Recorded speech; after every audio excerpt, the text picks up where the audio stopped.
ကျွန်တော်ကတပွဲလုံးကစားတဲ့လူလည်းမဟုတ်ဘူးဝင်လာပြီးတော့10မိနစ်လောက်ဝင်ပြီးတော့10မိနစ်လောက်ကစားပြီးတော့ပြန်ထွက်သွားမယ်ဆိုရင်အတင်းတော့ကအရင်နစ်နာသွားမယ်ပေါ့နော်ကောင်းစီသူရလာပြီကောင်းစီသူပဲကောင်းပြီဒုံညအခုကြာမှာကဘာကြာကျွန်တော်ပဲတွေ့တယ်အားလုံးပဲမင်္ဂလာပါနော်ကျွန်တော်နာမည်ကတော့ကောင်းစီတူပါနော်မြန်မာလေးစင်ကစားသမားဟောင်းတယောက်ပါဟုတ်ကဲ့အခုအနေနဲ့ပေါ့ဒါအတင်းကလိုအပ်တဲ့အချိန်တိုင်းဝင်လာပြီးတော့ဂိုးတွေသွင်းနေရတော့ပေါ့နော်အခုဒါစူပါဆက်ဆိုပြီးတော့တင်စားကြတဲ့ပုံပေါ့နော်အခုအနေနဲ့ဘယ်လိုမြင်ပါလဲအဓိကပေါ့နော်ဒီအသင်းမဲ့လိုအပ်တဲ့အချိန်တိုင်းမှာပေါ့နော်ကျွန်တော်ဝင်လာပြီးတော့ရလက်ကောင်းလေးတွေရအောင်လုပ်ပေးနိုင်တဲ့အတွက်ဝမ်းသာပါတယ်ပေါ့နော်နောက်ပြီးကြတော့လေအခုလိုမျိုးပေါ့နော်ဂိုးတွေရအောင်ကျွန်တော်ပံ့ပိုးပေးတဲ့အသင်းပေါ်တွေလည်းကျေးဇူးတင်ပါတယ်ပေါ့နော်သူတို့ပံ့ပိုးပေးဦးဆိုရင်သူတို့ကျွန်တော် sporting မလုပ်ပေးဦးဆိုရင်လည်းကျွန်တော်ကတူးတယောက်တည်းဘာမှလုပ်လို့မရပါဘူးဘာလို့ဘောလုံးဆိုတာအသင်းဖွဲ့နဲ့ကစားတဲ့အားကစားနည်းဖြစ်တဲ့အတွက်ကျွန်တော်ကိုပံ့ပိုးပေးမဲ့လူတွေရှိမှကျွန်တော်ဝင်ရပေးတဲ့လူတွေရှိမှကျွန်တော်ကစားလို့ရတာပေါ့နော်အဲ့ဒီအတွက်လည်းပံ့ပိုးပေးတဲ့ညီလေးတွေအားလုံးကိုလည်းကျေးဇူးတင်ပါတယ်လို့ဟုတ်ကဲ့ဒါတရားသလောက်ဆိုကိုကဒါမြန်မာနေရှင်လေးအစအုပ်ပိုင်းနဲ့စပြီးကစားလာတယ်တရားရပါတော့ဟုတ်ကဲ့အဲ့တော့ဒီမြန်မာနေရှင်လေးအစတွေကစပြီးကစားလာတဲ့ကစားသမားဆိုတာကျွန်တော်တို့လက်ချိုးရည်လို့ရတယ်ဆိုတော့အခုအနေနဲ့ပေါ့နော်ဒီဟိုပေါ့ဒီဆယ်စုနှစ်တစ်ခုကာလအတွင်းမှာဘယ်ကာလတွေကအခုအတွက်ဒီအခမ်းအနားဆုံးကာလတွေဖြစ်ခဲ့တယ်ဗျအခမ်းအနားဆုံးကာလရေမျိုးတော့မဟုတ်ဘူးเนาะကျွန်တော်တို့ဒီမှာအရန်ပျော်ရွှင်ခဲ့ရတဲ့အချိန်ကာလတွေရှိရပေါ့เนาะအဲ့ဒါကတော့ဒီကျွန်တော်တို့နေ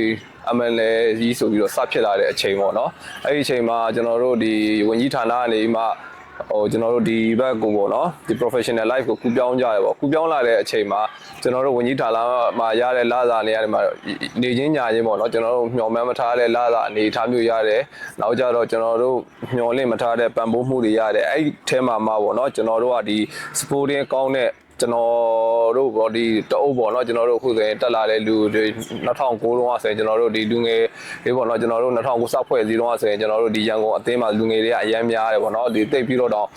မျှော်လင့်ချက်မထားကြတဲ့အသင်းလို့ဖြစ်ခဲ့တယ်ပေါ့နော်ဒါပေမဲ့လည်းကျွန်တော်တို့လူငယ်တွေနဲ့အကောင်လူငယ်တွေလူကြီးတွေပေါင်းဆက်ပြီးတော့ပြည့်သက်မထင်ထားတဲ့ရလဒ်မျိုးတစ်ခုမျိုးကျွန်တော်တို့ဆွမ်းဆောင်ပြနိုင်ခဲ့တယ်ပေါ့နော်အဲ့ဒီအချိန်တော့ဆိုရင်တော့ဒါကျွန်တော်တို့ခန်းထားတယ်လို့တော့မသုံးကျင်တော့ပါဘူးကျွန်တော်တို့ဒါအရန်ပျော်ရွှင်ပြီးတော့ဘယ်လိုပြောမလဲ live တစ်ခုမှာဗျာအရန် satisfy ဖြစ်တဲ့အနေအထားတစ်ခုမျိုးကျွန်တော်ရရှိခဲ့ပါပြီအချိန်ဟုတ်ကဲ့အခုကဒါမြန်မာ national league စတဲ့ကနေပြီးတော့အခုချိန်လေးဆိုရင်ကလပ်တင်း6တင်းလောက်တည်းအခုတောင်းပြီးတော့ကစားခဲ့တာဆိုတော့အခုဒီကစားတဲ့တတန်းအကြဆုံးအတင်းဆိုရင်ကျွန်တော်ဟိုစောက်တန်းမြန်မာအတင်းလို့ကျွန်တော်သိရတယ်ပေါ့နော်အဲ့ဒီစောက်တန်းမြန်မာအတင်းမှာကစားနေတဲ့အချိန်တော့ဘယ်လိုအမှတ်တရမျိုးရှိလို့လဲစောက်တန်းမြန်မာအတင်းမှာကစားနေရတဲ့အမှတ်တရတော့ကျွန်တော်ကပေါ့နော်ဒီအတင်းဒီမှာလိုက်ပြီးတော့အများကြီးပေါ့နော်ပြောင်းရွှေ့ပြီးကစားတဲ့အချိန်မှာပေါ့နော်တချို့တွေကြောက်လဲဘောလုံးကစားတဲ့အ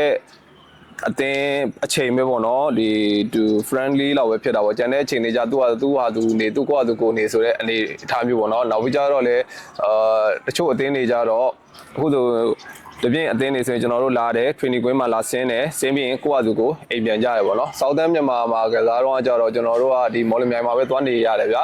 ပြီးတော့ကျွန်တော်တို့ဘယ်မှာသွားကြလာကြလည်းမရှိဘူးတစ်ချိန်လုံးဒီအဆောက်တူးတဲ့တစ်ခုထဲမှာပဲပေါ့နော်ဘယ်လိုပြောမလဲမိသားစုကြီးလို့ဖြစ်နေတာပေါ့နော်အဲ့ဒီမှာပဲနေတယ်အဲ့ဒီမှာပဲကျွန်တော်တို့စားတယ်အဲ့ဒီမှာပဲအပြင်သွားရောနောက်ကြတော့လည်းကိုယ့်အခန်းနဲ့မဟုတ်ဘူးဗျာပြီးတော့ကျွန်တော်တို့နေတာမဟောကြီးထဲမှာနေရတဲ့အတွက်တစ်ချိန်လုံးကြည့်လိုက်ရင်ဒီမျက်နှာတွေမြင်နေရတယ်ဗျာဒီလူတွေပဲတွေးလိုက်တယ်စားလိုက်နောက်လိုက်နေဆိုတော့အရန်ဘယ်လိုပြောမလဲဒီမိသားစုတစ်ခုလိုပဲပေါ့နော်ကျွန်တော်ရေဒီရန်ကုန် United ပြင်တော့ဒါနောက်ထပ်ကျွန်တော်ရဲ့ဒုတိယမိသားစုတစ်ခုလိုပဲခံစားရပါတယ်ဟုတ်ကဲ့ကိုကစားလာတဲ့တက်တန်းလဲကြာပြီဆိုတော့ပေါ့နော်ဒီကစားလာတဲ့တက်တန်းကြောင့်တစ်လျှောက်မှာပေါ့နော်အခက်အခဲဆုံးအချိန်တွေရှိခဲ့လားပြီးတော့အဲ့ဒီအချိန်တွေကိုကိုယ်အနေနဲ့ဘယ်လိုကြော်ဖြတ်ခဲ့ရလဲဗျအခက်အခဲဆုံးအချိန်တွေကတော့ဒီကျွန်တော်တယောက်တည်းမှတော့မဟုတ်ပါဘူးဒီကစားနေတဲ့ကစားသမားတိုင်းမှာတော့အခက်အခဲဆုံးအချိန်တွေဆိုတော့ရှိပါရဲ့ပေါ့နော်ရှိပေမဲ့လည်းကျွန်တော်တို့ကဒီကျွန်တော်တို့မှာတန်ရနေတဲ့အချိန်တို့ကိုယ့်ရဲ့ performance ကျနေတဲ့အချိန်တို့ပေါ့နော်ဒါအဲ့လိုမျိုးအချိန်တွေရှိပါတယ်ကျွန်တော်တန်ရနေတဲ့အချိန်တွေလည်းရှိတယ်အဲ့ဒီအချိန်တွေဆိုရင်ကျွန်တော်ပြန်ပြီးတော့စိတ်အားတင်းရတယ်ပေါ့နော်ကျွန်တော်ဒါလဲကြလူတိုင်းတော့လဲကြ မှာပဲပေါ့နော်တစ်ခါလဲကြတာရှိမယ်ခဏခဏလဲကြနေဆိုရင်လဲကြတိုင်းကိုကျွန်တော်တို့ကဒီတိုင်းပဲလဲကြတိုင်းနေရင်အကုန်လုံးကကြော်ဖြတ်သွားမယ်တက်နေသွားမယ်ဗျာဒါပုံပွင့်လေးပြောရင်အဲ့လိုမျိုးတော့ကိုယ့်ကိုအဖြစ်မခံနိုင်ဘူးပေါ့နော်ဘာဖြစ်လို့လဲဆိုတော့ကိုကဒီနယ်ပယ်တစ်ခုကိုရောက်ဖို့အတွက်ကျွန်တော်တို့မှာဆွန့်လွတ်ရတာတွေရှိတယ်ပေးဆက်ရတဲ့အချိန်တွေရှိတယ်ဗျာအဲ့ဒါတွေကိုပြန်ကြည့်ရင်အရင်နှမျိုးပို့ကောင်းတယ်အဲ့တော့အဲ့ဒါတွေကိုကျွန်တော်တို့ဒီတိုင်းပဲလဲကြတာနဲ့အတူတူပဲဒီအချလင်းခံလိုက်မလားဒါမှမဟုတ်ရင်ကိုပေးဆက်ခဲ့ရတဲ့ဟာတွေအတွက်ကိုရဲ့ထိုက်တန်တဲ့တနေရာကိုပြန်သွားဖို့အတွက်ပြန်ပြီးလမ်းထားလျှောက်မလားဆိုတာကတော့ကိုယ့်ဘာသူပဲကိုယ့်စိတ်ကိုပဲကိုတင်းပြီးတော့ဆုံးဖြတ်ပြီးတော့ရှောင်းလန်းရတဲ့ချိန်တွေပြန်ထားရတဲ့ချိန်တွေကတော့အများကြီးပဲပေါ့ဟုတ်ကဲ့ခုနပြောလို့ပေါ့နော်ကိုကဒီမြန်မာလိကလပ်တင်း6နှစ်လောက်မှကစားရဲဆိုတော့ဘယ်တင်းမှကစားရတာအခုအတွက်စိန်ခေါ်မှုအကြီးမားဆုံးဖြစ်နေတယ်ဗျစင်ကုန်မှုကြီးမားတာတော့အသင်းတိုင်းမှာတော့ရောက်တဲ့အသင်းတိုင်းမှာတော့စင်ကုန်မှုဆိုတော့ရှိတာပေါ့နော်ဥပဒေကျွန်တော်ဆိုရင်ပထမဆုံးကျွန်တော်ရန်ကုန်မှာကစားရတယ်ဗျာရန်ကုန်မှာကစားတော့ဆိုရင်တော့ကျွန်တော်တို့ကလူငယ်ကစားသမားလည်းဖြစ်တယ်အဲ့တော့ foreigner အားလည်းအရန်ကောင်းတယ်ဗျာရှိမှာဆိုရင်လည်း2ယောက်အလေတန်းမှာဆိုလည်း1ယောက်နောက်တန်းမှာဆိုလည်း2ယောက်အဲ့လိုမျိုးအခြေအနေ9ယောက်ထိလောက်သုံးတဲ့အခြေအနေမှာဆိုရင်အရန်မှာဆိုရင်လည်းကြီးလာအောင်ဒီကိုကျော်သူအားတို့အားတို့အဲ့လိုမျိုးအရန်တကုံထိုင်နေတဲ့အချိန်ကျရင်ကျွန်တော်တို့ကသူတို့လူကစားသမားတွေတော့အရန်ကုန်ထိုင်နေကျွန်တော်တို့ဆိုစင်ပေါ်မှာကြီးပဲအဲ့လိုမျိုးအများနဲ့ပေါ့နော်ဒါကိုကလူငယ်ဆိုကစားကျင်တယ်ဗျာကစားကျင်တော့လည်းမကစားအောင်နောက်ပိုင်းကျတော့ကိုကသူကိုဒီနီးပြတွေမြင်အောင်နိုင်ငံခြားနီးပြမြင်အောင်ပေါ့နော်ကျွန်တော်တို့ဒီစူးစမ်းပြရတယ်နောက်လုံးလားစိုက်ထုတ်ပြရတယ်ပေါ့နော်အဲ့မှာသူတို့မြင်လာပေမဲ့လည်းကျွန်တော်မကန်ရဘူးဘာဖြစ်လို့ဆိုတော့ကျွန်တော်တို့ထက်မှာစီနီယာကြားတဲ့လူတွေလည်းရှိတယ်ပြီးတော့ကျွန်တော်တို့ပို့ပြီးတော့ဒီကစားကွက်နဲ့အဝင်တဲ့လူတွေလည်းရှိတဲ့အတွက်ကျွန်တော်တို့ကဒီလိုတော့နောက်ပိုင်းကျစိန်ခေါ်မှုတွေပြလို့ရတော့ပေါ့နော်ဒီမှာမကစားရရင်ငါဒီတိုင်းပဲမျောနေမလားဒါမှမဟုတ်ရင်ကိုကစားခြင်းတဲ့အတွက်ကိုကစားဖို့အခွင့်အရေးပေးနိုင်တဲ့အသင်းတွေကိုသွားမလားဆိုတော့အဲ့ဒီချိန်မှာကျွန်တော်ရန်ကုန် United နဲ့ဒီပြန်ပြီးတော့လမ်းခွဲပြီးတော့တပြင်းအသင်းမှာကျွန်တော်စိန်ခေါ်မှုအသစ်တွေသွားပြီးတော့ယူရတယ်တပြင်းအသင်းရောက်သွားရင်လည်းရန်တော်ရောက်သွားတော့လည်းလွယ်လွယ်ကူကူနဲ့တော့မကစားအောင်ပထမနှစ်မှာကျွန်တော်ကိုရန်ပိုင်တို့ဘာလို့လဲရှိတယ်ပေါ့နော်အဲဒီမှာနောက်တဲ့ကနိုင်ကြကစားသမားလည်းရှိတော့ကျွန်တော်ဆရာဦးတင်ဟန်တို့ဘာလို့ပြောလဲမင်းက3ကျင်တယ်ပေါ့နော်ဒါပေမဲ့လည်းအရှိမမကြည့်လိုက်အောင်လည်းရန်ပိုင်ရှိတယ်ကွာတဲ့ကစားသမားတယောက်ရှိတယ်ပေါ့နော်နိုင်ကြကစားသမားရှိတဲ့အတွက်မင်းက3ကျင်မဲ့လည်း3လို့မရအဲ့တော့မင်းနေရာပြောင်းကစားမလားဆိုတော့အဲ့လိုမျိုးအခြေအနေမျိုးပေါ့နော်ကိုကစားကျင်တဲ့အတွက်ကိုကစားနေတဲ့ forward ကနေမှကျွန်တော်ဆိုရင်ရတနာအောင်မှကျွန်တော်တို့ win ထွက်ကစားပေးရတယ်ဗျာအဲ့လိုမျိုးအခြေအနေမျိုးပေါ့ဘာပြောကျွန်တော်တို့ကငယ်လဲငယ်တယ်အဲ့တော့ဟိုကစားလဲအရန်ကစားကျင်တာပေါ့နော်ကစားကျင်တော့ကိုပါဝင်ခွင့်ရမဲ့ဟိုရုပ်ရှင်တကားလိုပဲကြည့်မယ်ဆိုရင်ဟုတ်တယ်မလားမင်းသားခေါင်းဆောင်နေတာမရဘူးဆိုရင်တော့ကျွန်တော်ဇက်ပုဇန်ရတယ်ဇက်ပုဇန်လည်းရိုက်မယ်ဗျာဆိုအဲ့လိုမျိုးအခြေအနေမျိုးနဲ့လည်းကျွန်တော်တို့ကကစားခဲ့ရတာပေါ့နော်အဲ့လိုမျိုးရှိပါတယ်အကူကပေါ့နော်ဒီဘောလုံးကစားတဲ့အချိန်မှာလက်ရှိအချိန်ထိအကူကတက်တက်ကြွကြွနဲ့ကွင်းထဲမှာကစားနေတဲ့ပုံစံတွေတွေ့ရတယ်နောက်ပြီးတော့အကူဝင်လာတဲ့အချိန်တိုင်းမှာလည်းခုနကဂိုးတွေ့ပါရတယ်ဆိုတော့တိတ်ပြီးတော့အခုအတွက်မခက်ခဲသလိုမျိုးကျွန်တော်တို့မြင်ရတယ်ဗျာအဲ့ဒီလိုဖြစ်ရတဲ့အလုပ်ရဲ့ချက်ကဘာမှန်းဆိုလဲအဲ့လိုလောအချက်ကြီးရတော့မဟုတ်ပါဘူးเนาะလူဆိုတော့ကံကြံဝရိယပေါ့เนาะကွာဒီနှစ်မှာပေါ့เนาะပို့ပြီးတော့ကျွန်တော်ဝင်လာတဲ့အချိန်တိုင်းနီးလောက်မှာပေါ့เนาะဒါကိုရတာစိတ်သွားတာပေါ့เนาะစိတ်သွားတယ်ဆိုတာလည်းဒီနှစ်မှာအခုစဉ်ဟိုမောင်ကြီးတို့ဘာလို့မောင်လင်းတို့ပြန်လာတယ်ကျွန်တော်အရင်တော့လည်းသူတို့နဲ့ကျွန်တော်တို့ကစားနေကြဆိုတော့ဟိုเนาะဟိုကစားတဲ့အထာလေးကြီးလည်းတည်တယ်ပြီးတော့ဟိုဒါ experience player တွေလည်းအများကြီးပဲဟိုဘယ်လိုပြောပြန်ပြီးဖွဲ့စည်းစားသလိုမျိုးဖြစ်သွားတာပေါ့နော်ဖွဲ့စည်းရဆိုတော့ကျွန်တော်ဘာကြိုက်တိုက်တယ်ကျွန်တော်ဘယ်နေရာ position ဟိုယူတတ်တယ်ဆိုတော့သူတို့ကသိတယ်ဗျာသိတော့အတွက်ကျွန်တော်အတွက်ဟိုပို့ပြီးတော့အခွင့်အရေးတွေပို့ပြီးရသေးတာပေါ့နော်နောက်ပြီးကြတော့လည်းအခုမောင်လင်းတို့ဘာလို့ရောက်လာဆိုပထမနှစ်တော့ဆိုရင်နာနီတို့ဘာလို့ဟိုကြတော့လူကတ်လိုက်ရင်ပေါ့နော်သူကလှုပ်ရတာရှားတာခတ်သွားအခုကြတော့နာနီလည်းရှိတယ်မောင်လင်းလည်းရှိတယ်တပြည့်ဂျပန်ကစားသမားတွေလည်းရှိတယ်ဆိုတော့လူစိုးတပြည့်တစ်ဖက်အတင်းကကမ်းမဲ့လူတွေကများသွားတော့เนาะများတဲ့အတွက်ကြတော့တယောက်ကန်တယောက်ကလွတ်မှာပဲအဲ့လွတ်တဲ့လူကကျွန်တော်ဟိုသူကအခွင့်အရေးတွေဖန်တီးပေးတယ်ပေါ့နော်အဲ့ဒီဖန်တီးပေးတဲ့အခွင့်အရေးတွေများတဲ့အတွက်ကျွန်တော်အခွင့်အရေးဖန်တီးပေးတဲ့လူတွေများတဲ့အတွက်ကျွန်တော်ကပို့ပြီးတော့ကျွန်တော်ကိုယ်သိနိုင်တဲ့အခွင့်အလမ်းတွေပို့ပြီးအများကြီးရတာပါဟိုဒါပေါ့လိုဝက်ချက်ပါလို့လိုမျိုးတော့မရှိပါဘူးဟုတ်ကဲ့ဟိုပြီးခဲ့တဲ့ပထမကြောကဒီ channel ပွဲမှာဆိုရင်ကျွန်တော်တို့ပုတ်တိုက်မှုလေးတချို့ဖြစ်ခဲ့ရပေါ့နော်အဲ့ဒီအချိန်မှာလည်းအခုအနေနဲ့အခုရဲ့ control လုပ်နိုင်ဆိုရင်ကကျွန်တော်မယုံကြည်နိုင်လောက်အောင်ပေါ့နော်ပြည်သက်တွေကြားမှာဟိုအော်ပြီးတော့ချီကျူးခဲ့ရတဲ့အနေအထားရှိခဲ့ဆိုအဲ့ဒီကာလာတော့ဘလို့ဖြစ်ပြတယ်ဖြစ်ခဲ့တယ်ဗျပထမဟိုဒီကျွန်တော်တို့ရှမ်းနဲ့ပြောရမယ်ဆိုရင်ပေါ့နော်ဒါကျွန်တော်တို့ကလည်းအမှတ်လိုနေရတဲ့အတင်းနေထားပေါ့နော်သူတို့အိမ်ကွင်းကိုသွားတယ်ဆိုတော့ကျွန်တော်တို့ကအမှတ်ရအောင်ယူမယ်ပေါ့နော်အဲ့လိုမျိုးစိတ်ကူးနဲ့သွားတဲ့အချိန်မှာကျွန်တော်တို့ကလည်းကျွန်တော်တို့ရှီကနေပြီးမှဟိုသူတို့ရှီရပေါ့နော်အမှတ်မပေးအောင်သူတို့ကလည်းသူတို့ရဲ့အိမ်ကွင်းမှာပေါ့နော်သူတို့ပေးသက်ကိုသူတို့ကစားပြတာပါပဲဒါကတော့ကစားတဲ့ အမှတ်လိုနေတဲ့အသင်းချင်းပေါ့နော်ဒီပြန်ချန်ပီယံလမ်းကြောင်းသွားနေတဲ့အသင်းကျတော့ပုတ်တိုက်မှုကတော့ရှိမှာပဲလေဘယ်နိုင်ငံရဲ့ league ဖြစ်လူမျိုးပုတ်တိုက်မှုတွေကတော့ရှိနေရပဲဒါပေမဲ့အဲ့ဒီအချိန်မှာ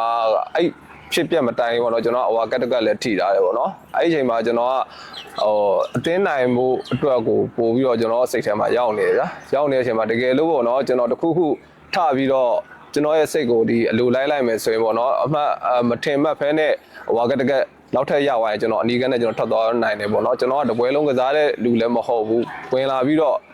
10မိနစ်လောက်ဝင်ပြီးတော့10မိနစ်လောက်ကစားပြီးတော့ပြန်ထွက်သွားမယ်ဆိုရင်အတင်းတော့ကရန်နစ်နာသွားမယ်ပေါ့နော်အဲ့ဒီအချိန်မှာတော့ကိုယ့်ကွာသူပေါ့နော်ကိုတော်တော်ကြီးကိုတော့ထိန်းချုပ်လိုက်ရတာပေါ့ထိန်းချုပ်ရတော့အလုံးလုံးမဖြစ်ဘူးပေါ့နော်နောက်ကြတော့အဲ့လိုမျိုးဖြစ်တဲ့အချိန်မှာလည်းဘေးနာနောက်တန်းဘရာဇီးကစားသမား TV ထဲမှာတော့ပါလိမ့်မယ်ဗျာကျွန်တော်မျိုးစုံလာပြီးတော့ပြောနေတာတို့အဲ့ဆဲနေတာတို့ရှိတယ်ဗျာဒါကတော့ပြည်သက်လည်းမြင်မြင်ဒါပေမဲ့နိုင်ငံခြားရုပ်သံဌာနတွေမှာကြည့်မယ်ဆိုရင်တော့ဗျာဒါဆိုကျွန်တော်တို့ပြောရင်တော့မှစကားတော့မှသူပါဇက်ကိုအုပ်ပြီးပြောနေရတဲ့အနေထားမှာဒါကျွန်တော်တို့ရဲ့ရုပ်သံနိုင်ငံရဲ့ရုပ်သံအားနည်းမှုကြောင့်လည်းပါတာပေါ့အဲ့ခါကျတော့သူတို့မြင်ရလဲမှကျွန်တော်ဘေးနာပို့ပြီးတော့ဒေါသထွက်စရာကြီးလာပြောနေအခိုက်အတန့်တွေလည်းရှိရနောက်ကနေမှစွနေတဲ့ဟာတွေလည်းရှိရဒါပေမဲ့ကျွန်တော်တိတ်ပြီးတော့ဂယူးမဆိုင်ပါဘူးဂယူးမဆိုင်ဘူးဆိုတော့ကျွန်တော်ရဲ့အဓိက target ကကျွန်တော်တို့အသင်းနိုင်ဖို့ရယ်ပြီးတော့သူတို့ပြောနေတာကိုကျွန်တော်ကအလုံးနဲ့တက်တည်ပြခြင်းနဲ့စိတ်တစ်ခုပဲရှိတယ်ဗျာကျွန်တော်ကျန်တဲ့စိတ်ထဲမှာတော့ဘာမှမရှိတော့အဲ့ဒါပြောလို့ပြီးခဲ့တဲ့ပထမကြောလည်းတွေ့ခဲ့ပြီးဒါပေမဲ့လာမယ့်နောက်ထပ်ဖေဖော်ဝါရီလ20ရက်နေ့မှာလည်းသူတို့နဲ့ပြန်တွေ့မယ်ဆိုတော့အဲ့ဒီရှမ်းတင်းနဲ့ထပ်တွေ့ရမှာဆိုတော့အဲ့ဒီပွဲစဉ်မှာဘယ်လောက်ထိလုပ်ပြနိုင်မယ်လို့ကြီးမှတ်ထားလဲလုတ်ပြနိုင်တယ်လုံးဝပြနိုင်ဘူးဆိုတော့အဲ့လိုမျိုးပေါ့နော်ငါလုတ်ပြမယ်ဆိုပြီးတော့စိတ်ထဲမှာတော့အဲ့လိုမျိုးတော့မရှိဘူးအဓိကတော့ပထမဦးစားပေးတစ်ချက်ကတော့ကျွန်တော်တို့ကလေရှမ်းပေါ့နော်မဖြစ်မနေနိုင်မှကျွန်တော်တို့ရဲ့ချန်ပီယံအိမ်ဘက်ကပို့ပြီးတော့အသက်ဝင်ပါဗျာအဲ့တော့ကျွန်တော်တို့ကဒီပထမဦးကျွန်တော်ရဲ့ပထမဦးစားပေးရတော့ကျွန်တော်ဒီရှမ်းသင်းကိုနိုင်အောင်ကျွန်တော်မှမဟုတ်ဘူးဘယ်သူပဲလှုပ်ဆောင်ပေးနိုင်တဲ့လူကိုကျွန်တော်တို့ပံ့ပိုးဖို့အတွက်ကျွန်တော်ကလည်းကစားခဲ့မယ်ဆိုရင်ပံ့ပိုးဖို့အတွက်ကျွန်တော်စိတ်ထဲမှာရည်ရွယ်ထားတယ်ကျွန်တော်ကိုယ်တိုင်မှကိုယ်သင်းမှမဟုတ်ဘူးကျွန်တော်တို့ပို့ပြီးကိုယ်သင်းမှုအခွင့်အရေးရှိနိုင်တဲ့လူဆိုရင်လည်းကျွန်တော်ပေးဖို့ကကျွန်တော်စိတ်ထဲမှာအစဉ်သက်ရှိတယ်အဓိကကျွန်တော်တို့အသင်းနိုင်ရင်ကျွန်တော်ကျင်းတတ်တယ်အဓိကကျွန်တော်တို့အသင်းချန်ပီယံဖြစ်ချင်တယ်ပေါ့နော်ဒီကျွန်တော်တို့ဒေးဗစ်ဒန်တို့ပြန်ဒါဆိုဒေးဗစ်ဒန်ကတော့ကျွန်တော်ထက်အရင်နိုကိုရီးယားရှိတာပေါ့နော်ကျွန်တော်ဆိုရင်ဒီရခိုင်သင်းကနေပြန်လာတယ်ပထမအကျော်မှာကျွန်တော်ဒုတိယရတယ်နောက်ဒုတိယရာသီမှာကျွန်တော်တို့ဒီရှုံးထွက်ပေါ့နော်ကပ်မှာကျွန်တော်တို့ချန်ပီယံဖြစ်တယ်ဒါပြောဒါကျွန်တော်တို့အတွက်ဝမ်းသာစရာတစ်ခုပေါ့နော်ကျွန်တော်ပြန်လာကန်တဲ့အချိန်မှာပေါ့နော်ဒါအသင်းနဲ့အတူတူပြန်ပြီးတော့ဒီ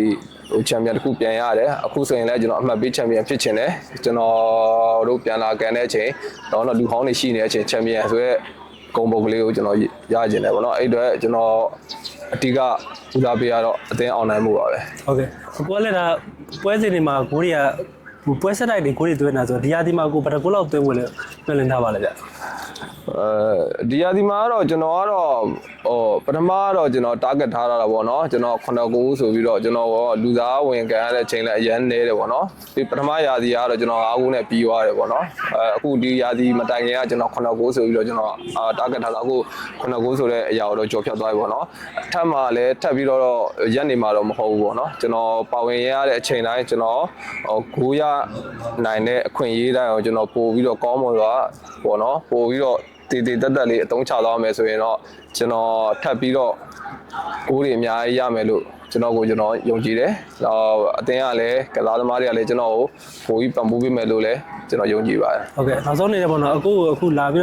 တော့တကြောပြန်အခုပြန်ပြီးခြေစွမ်းပြပြီးတော့တခြားကစားနေတဲ့အချိန်မှာအခုတခြားအားပေးနေတဲ့ပြည်သက်တွေပေါ့နော်။ပြည်သက်တွေကကိုယ်တွေနဲ့လွတ်ဆက်စကားတွေပြောပါဗျ။အခုအချိန်မှာပေါ့နော်ကျွန်တော်ပြန်ပြီးတော့ပေါ့နော်ပြန်ပြီးတော့ဒီမှာလည်းကစားနေတဲ့အချိန်မှာလည်းအရင်တော့ကလည်းကျွန်တော်ကိုအားပေးတဲ့ဒီရန်ကုန်ကနေအားပေးတဲ့ပြည်သက်တွေလည်းရှိတယ်ကျွန်တော်ဒီပြင်အသင်းတွေမှာပြောင်းသွားတဲ့အချိန်မှာလည်းဆက်အားပေးနေတဲ့လူလည်းရှိရဲမပေးတဲ့လူတွေလည်းရှိတယ်ပေါ့နော်။ဘာပြောအားပေးသည်ဖြစ်စေမအားပေးသည်ဖြစ်စေအခုလက်ရှိအားပေးနေတဲ့ပြည်သက်အားလုံးလည်းပေါ့နော်ကျွန်တော်အားပေးတဲ့အတွက်ကျေးဇူးတင်ပါတယ်လို့ပြီးတော့ကျွန်တော်ရန်ကုန် United အသင်းအတွက်ပေါ့နော်ကစားနေတဲ့အချိန်မှာလည်းရန်ကုန် United အသင်းအတွက်ကျွန်တော်တဆန်းတလောက်ညံစမ်းကိုစမ်းရှိသေးကျွန်တော်အဆောင်ကိုပိတ်ဆက်ပြီးစူးစမ်းသွားမှာပါလို့ပြီးတော့ရန်ကုန် United အသင်းနဲ့ကျွန်တော်ကိုလည်းဆက်လက်ပြီးအားပေးပါအောင်လို့ချန်ပီယံဖြစ်အောင်လည်းအဆောင်ကိုစူးစမ်းသွားရမယ်လို့ဒီကနေမှပြောကြားချင်ပါတယ်